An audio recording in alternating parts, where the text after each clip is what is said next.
Liam was the kind of boy who loved the sound of his own laughter, especially when it came at someone else's expense. He wasn't mean-spirited, exactly, but he had a knack for finding the smallest flaws or quirks in his classmates and turning them into jokes. Whether it was Ethan's oversized glasses, Maria's frizzy hair, or Jason's habit of stuttering when nervous, Liam always had something to say. His jokes made him popular, but not necessarily well-liked. Deep down, Liam didn't think he was doing any harm. Everyone laughed, after all, well, almost everyone. One Monday morning, Liam's teacher, Mrs. Whitmore, announced a class trip to the Silver Oak Nature Reserve. The trip was meant to celebrate the end of the semester, and everyone buzzed with excitement. The reserve was famous for its enormous, ancient silver oak tree, said to be over 1,000 years old. Legend had it that the tree had magical properties, though no one could agree on what those were. "It's just an old tree," Liam scoffed during lunch, earning chuckles from his friends. "Magic? Yeah, right." The day of the trip arrived, and the class boarded the bus with backpacks full of snacks and cameras. Liam sat near the back with his friends, cracking jokes and playing pranks. Maria, seated across the aisle, kept her frizzy hair tucked into a hat, hoping to avoid his teasing. Jason, sitting up front, clutched his notebook tightly, dreading being called on to answer a question that might trigger his stutter. When the class reached the reserve, they hiked along a winding trail until they stood before the great silver oak.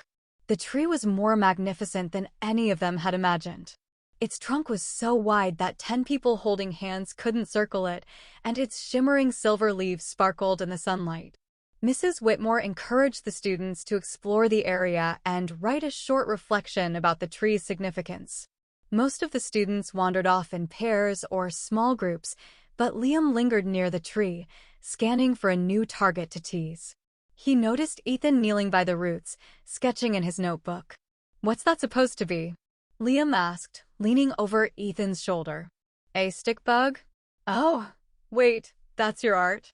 Ethan flushed crimson, but didn't reply. Liam laughed and moved on, soon spotting Maria picking wildflowers. "Trying to hide your hair under flowers now?" he called out. Maria glared at him, her cheeks pink, but she said nothing. As the afternoon wore on, Liam's classmates grew quieter, their laughter forced. They spread out more, avoiding him. Still, Liam felt no remorse. He was convinced he was just being funny. When it was time to leave, Mrs. Whitmore gathered the students under the tree for a group photo.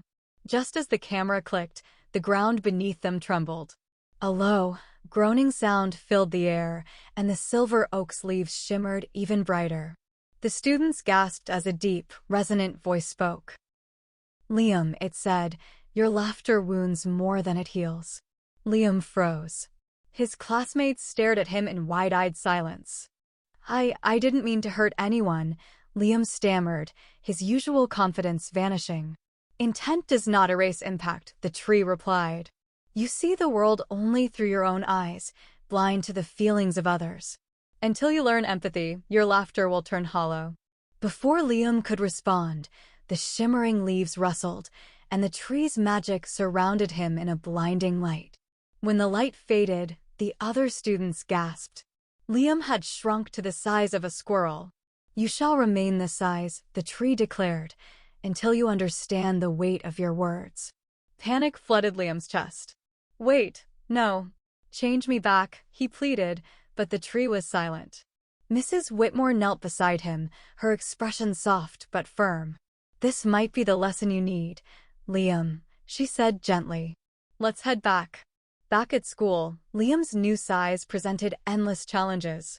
He couldn't sit at his desk, use a pencil, or even eat lunch without help. His classmates, tired of his teasing, weren't eager to assist him. For the first time, Liam felt small, literally and figuratively. One day, he saw Ethan struggling to carry his art supplies. Remembering how he'd mocked Ethan's sketch by the silver oak, Liam felt a pang of guilt. He scampered over and tugged at the strap of Ethan's bag, offering to help in his tiny way. "Thanks," Ethan said, surprised. "I didn't think you cared." I didn't realize how hard it can be," Liam admitted. I'm sorry for before. Slowly, Liam began to change. He helped Maria gather wildflowers for her science project and cheered Jason on when he read aloud in class, even if he stuttered. The more kind acts he performed, the lighter his heart felt, and the more his classmates began to forgive him. One afternoon, during recess, the ground trembled again.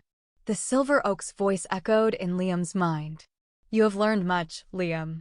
True laughter brings joy, not pain. You may now return to your former self. In a flash of silver light, Liam was back to his normal size. His classmates cheered, and even Jason and Maria smiled at him. Liam felt an overwhelming sense of gratitude. From that day forward, Liam used his humor to make people laugh with him, not at them.